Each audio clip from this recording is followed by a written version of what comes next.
नमस्कार, आप देख रहे हैं सी न्यूज भारत। मैं हूं आपके साथ स्नेहा सिंह। वक्त हो गया है न्यूज बुलेटिन का। इस बुलेटिन में हम जानेंगे कि कहां दबंगों ने भट्टे पर चलाया बुलडोजर, कहां पुलिस विभाग के चौकीदार का कारनामा आया सामने जिसमें दबंगई के बल पर नाली पर किया कब्जा। ऐसी तमाम खबरों पर विस्तार से करेंगे चर्चा। तो चलिए शुरू करते हैं खबरों का सिलसिला। पश्चिम चंपारण नरकटियागंज के शिवगंज चौक स्थित पंजाब नेशनल बैंक से एक महिला से 40,000 की छिनौती का मामला सामने आया है। साठी थाना क्षेत्र अंतर्गत बिलवा गांव की नूरजहां खातून अपना पैसा निकालने पंजाब नेशनल बैंक में गई थी, जिससे फॉर्म भरने के लिए बैंक के अंदर खड़े एक व्यक्ति से बोली तो इसी बीच उसका एक और साथी आया तो दोनों में किसी पैसे को लेके बात होने लगी। जब महिला ने 40,000 रुपए निकाल लिए तो महिला से एक व्यक्ति ने बोला चलिए हम भी साथ ही चलेंगे।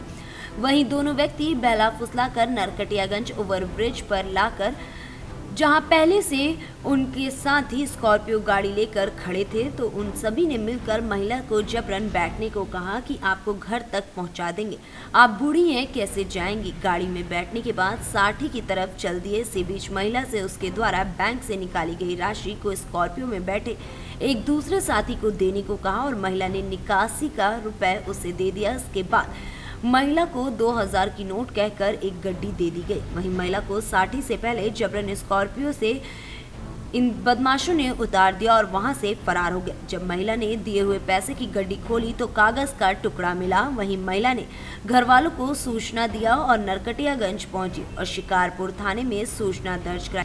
वहीं सूचना के बाद शिकारपुर पुलिस दल बल के साथ बैंक में आया और सीसीटीवी कैमरे की फुटेज के आधार पर कार्रवाई शुरू कर दी गई। बताया जा रहा है कि नरकटियागंज में इससे पहले भी लाखों रुपए की किसी अन्य के साथ लूट और फ्रॉड इसी बैंक से हुई थी। सर इतना बड़ा 40,000 रुपया का यहाँ पे एक महिला के साथ लूट हुआ मिली भगत से काम नहीं चलेगा। आपके यहाँ वो लड़के घुसे भी, आपको पता नहीं है सर? ये बताइए तो। और सर उसमें तो सीसी कैमरे में दिखाई दे रहा है। सीसीटीवी कैमरे में आपका कहना है कि चेहरा नजर नहीं आ रहा है? नहीं आ रहा है। कौन आदमी थे वो लोग? देखिए अभी तो हम नहीं काफी देर पहले से थे वो। और ये पूरा सुबह मॉर्निंग टाइम से बैंक मॉर्निंग टाइम से लेकर अभी तक हमको फुटेज चाहिए। चलिए ना आपके साथ और आप क्लियरिटी चाहिए, पूरा क्लियरिटी चाहिए, क्लियरिटी चाहिए, चेहरा क्लियरिटी चाहिए। सब लिख के थाना, आप लोग थाना को इन्फॉर्म किए? थाना है कि यहाँ पैसा विड्रॉल करके वो लड़का लोग लाइन में लगा था, इनका पर्ची वही भरा विड्रॉल स्लिप और करने के बाद इनको बहला फुसला के लेके गया उधर ओवरब्रिज पर। ओवरब्रिज पर पहले से सेटिंग था, गाड़ी लगी हुई थी, गाड़ी में बैठा के लेके गया और इनका पैसा ले लिया और सब कुछ इसमें पहले से सेटिंग था। इसमें आए दिन ऐसी घटना होती रहती है। मेरे नज़रों के सामने कई बार ऐसा घटना हुआ है। ठीक है, हम लोगों ने आवाज़ उठाया, फिर मेरा अपना मामला नहीं था तो हम लोग देख सुन करके काना सुनी करके चला जाता था। आज मेरा अपना घर का मामला है, ये मेरी मामी लगती हैं और इनके कहने पर हम लोग का फ़ोन किया घर से, हम लोग दौड़ते हुए आए। ठीक है, और अभी मैनेजर के तरफ से बैंक मैनेजर जो है अभी छुट्टी पे है। मैंने यहाँ के जो भी मैंने चार्ज में हैं उनसे पूछने के क्रम में पता लगा है कि वो छुट्टी पे हैं, तो वो लोग कोई अपने तरफ से पहल नहीं किया। और यहाँ के नरकटियागंज के लोकल थाना के भी बेतिया से सी न्यूज संवाददाता विनोद कुमार की रिपोर्ट। बुलंदशहर में दबंगों ने भट्टे पर बुलडोजर चला दिया। बताया जा रहा है कि आपसी विवाद को लेकर दबंगों ने ये कार्रवाई की है। ईंट भट्टे में घुसकर भट्टे का फाउंडेशन ही तोड़ दिया। भट्टे पर लगे सीसीटीवी, डीवीआर सहित मोबाइल और लाखों का कैश भी दबंग लुटेरे लूट ले गए। वहीं स्थानीय पुलिस जांच पड़ताल में जुटी हुई है। थाना खुर्जा देहात क्षेत्र के अगौरा की ये पूरी घटना है। शाहीन, क्या हुआ था कि किसने मारपीट की थी आपके साथ? आया था 2-4 आदमी आया था, मोबाइल उठा के ले गया, हमारा पति को मारा था। अच्छा, हमारे साथ गलत करने के लिए इरादा कर रहा था तो मैं भाग चली होती। अच्छा, कौन लोग थे वो यहीं भट्टे के आदमी था, खान भट्टा। अच्छा, आप पहचानती नहीं हो? आप पहचानते नहीं हैं? अंधियारा था, लाइट नहीं था वहाँ पे। अंधियारे में रहते हैं हम लोग तो हम लोग क्या देख सकेंगे उसका मुँह के सही नहीं। लाइट फोड़ दिया, सीसीटीवी कैमरा फोड़ दिया। भट्टे में भी तोड़फोड़ की है जी। क्या नाम है आपका? रविंद्र। रविंद्र, क्या हुआ यहाँ?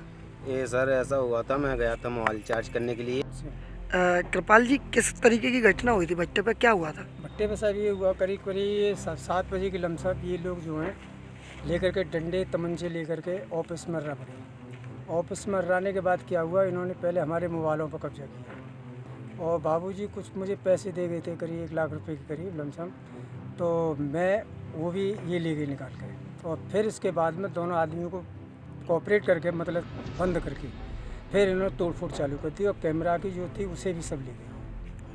फिर क्या हुआ था, क्या कहा था, कैसे मारपीट की थी? बोले तो कि साले के हंटों ने जान से मार देंगे, तुझे चमड़ा के हंटों ने मुनीमीगिरी करने आया है तू यहाँ।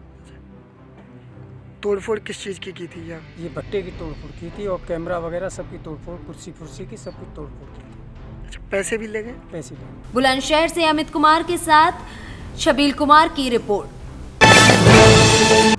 जिलाधिकारी शीर्षद कपिल अशोक ने धान के खेत का निरीक्षण कर क्रॉप कटिंग का कार्य किया। वहीं अशोक ने सुगौली के फुलवारिया पंचायत अंतर्गत राष्ट्रीय राजमार्ग के समीप कुछ वर्ग मीटर का प्लॉट बनाकर सीसीई एग्री के माध्यम से क्रॉप कटिंग की। उन्होंने कहा कि क्रॉप कटिंग प्रयोग के आधार पर ही जिले में फसलों की औसत उपज और उत्पादन के आंकड़े तैयार किए जाते हैं, जिससे उत्पादन की सटीक जानकारी हासिल की जाती। क्रॉप कटिंग के प्रयोगों से प्राप्त उत्पादन के आंकड़ों के आधार पर ओलावृष्टि, बारिश, अत्यधिक बारिश व अन्य नुकसान और फसल बीमा की राशि निर्धारित की जाती है। उन्होंने मौके पर मौजूद स्थानीय अधिकारियों को आवश्यक दिशा निर्देश भी दिए। मोतिहारी से सी न्यूज संवाददाता वीरेंद्र कुमार गुप्ता की रिपोर्ट। सिलवानी जनपद पंचायत के अंतर्गत ग्राम जैथारी पंचायत की रोजगार सहायक को लेकर अखबारों में खबर छपी और क्षेत्रीय विधायक ठाकुर रामपाल सिंह ने कार्रवाई का आश्वासन दिया।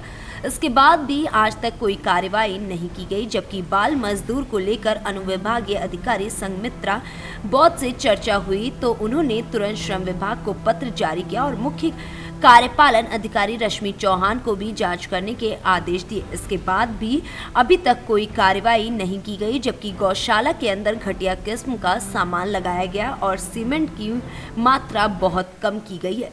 लोहे का इस्तेमाल भी जिस रेंज का करना था वो नहीं किया गया। इस तरह से गौशाला में लीपापोती की गई है।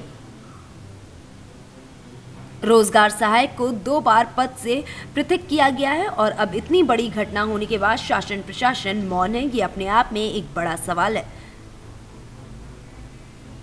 बता दें कि मुख्यमंत्री शिवराज सिंह चौहान के करीबी व पूर्व कैबिनेट मंत्री ठाकुर रामपाल सिंह ने कोठा खजारी मड़ई मेले में सभी पत्रकारों से जैथारी गौशाला के प्रकरण को रखा गया और तब विधायक ने कहा कि आप लोगों के द्वारा ये मामला प्रकाश में लाया गया है, मैं इसे गंभीरता के साथ दिखवाकर संबंधित के खिलाफ कार्रवाई जरूर करवाऊंगा, लेकिन जांच की जगह लीपापोती की जा रही है।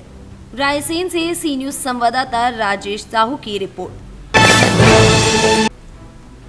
पुलिस विभाग के चौकीदार का कारनामा सामने आया, जहां दबंगई के बल पर नाली पर कब्जा करने का मामला सामने आया। बताया जा रहा है कि नाली पर कब्जा करते हुए चौकीदार उसे अपने आवासीय परिसर में मिलाना चाहता है, जिस पर स्थानीय नागरिक भड़क गए। वहीं नाली के विवाद को लेकर 2 पक्ष आमने सामने, जिसका वीडियो काफी तेजी से वायरल हो रहा है। सूचना पर पहुंचे थाना अध्यक्ष गौरी शंकर पाल ने बताया कि चौकीदार ड्यूटी पर भी नहीं आता है। उन्होंने कहा कि दोनों पक्षों को समाधान दिवस पर तलब किया गया है। पूरा मामला कोतवाली देहात थाना क्षेत्र के वजूपुर गांव का है।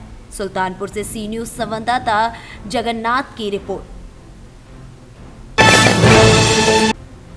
सरुतोप गांव में चुनावी रंजिश को लेकर गुरुवार की सुबह मस्जिद में नमाज अदा करने जा रहे पूर्व प्रधान नफीस को चुनावी रंजिश को लेकर घात लगाए हमलावरों ने गोली मार दी, जिसमें पूर्व प्रधान गंभीर रूप से घायल हो गए। घटना की सूचना मिलते ही शहर कोतवाल आलोक कुमार दुबे दल बल के साथ मौके पर पहुंचे और घायल पूर्व प्रधान को एम्बुलेंस की मदद से उपचार के लिए जिला अस्पताल भर्ती कराया, जहां चिकित्सकों ने गंभीर हालत में पूर्व प्रधान को कानपुर रेफर कर दिया। मामले को लेकर शहर कोतवाल आलोक कुमार दुबे ने बताया कि चुनावी रंजिश को लेकर पूर्व प्रधान पर हमले की सूचना मिली है।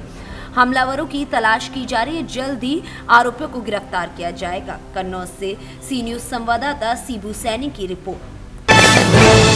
लखीमपुर खीरी विकासखंड बांकेगंज ग्राम पंचायत ग्रांड डालपुर ग्राम पोहाकरपुर में सार्वजनिक शौचालय बना हुआ है, जिसको बने 8 से 10 महीने हो चुके हैं, जो अभी भी अधूरा है। लेकिन ग्राम प्रधान को अभी तक यही नहीं पता है कि वहां पर सार्वजनिक शौचालय बना है या नहीं 8 से 10 महीने बीत जाने के बाद भी सार्वजनिक शौचालय अभी तक अधूरे पड़े हुए, दरवाजे भी टूटे पड़े हुए। ग्राम प्रधान से इस संबंध में बात की गई तो उन्होंने कहा कि पंचायत सचिव हरिलाल राणा सुन नहीं रहे हैं। जब पंचायत सचिव हरिलाल राणा से बात किया गया तो उन्होंने बताया कि ऐसा कुछ नहीं, जबकि पंचायत सचिव को भी जानकारी नहीं थी कि सार्वजनिक शौचालय कहाँ बने। अब आप सोचिए कि विकास कार्य कितना प्रगति पर है कि सरकारी खाते से पैसा निकालकर सार्वजनिक शौचालय बनवा दिया गया, अधूरे हालात में उसको छोड़ दिया गया। पंचायत सचिव और ग्राम प्रधान को इसकी जानकारी तक नहीं है। आप लोग कभी गए उनके पास कि भैया शौचालय हमारे यहाँ सार्वजनिक शौचालय है, उसको चालू?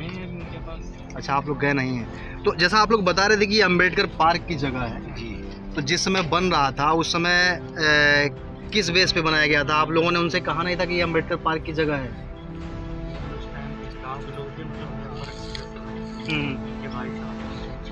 पंचायत अच्छा, नरेगा वही गाँव से मतलब कोई राय नहीं। अच्छा, उन्होंने गांव से राय ही नहीं लिया। आप बताइए चाचा, क्या कैसे ये बना था शौचालय? ये जगह किसकी है? ये अम्बेडकर पार्क की जगह है या पार्क की जगह है? ये 3 बीघा है। अच्छा, 3 बीघा जगह है। हाँ, गांव वाले हम लोग सब लोग मिल करके चंदा लगा करके मूर्ति बनाए। अच्छा अच्छा। उसके बाद उसका परमिशन नहीं मिल पाया।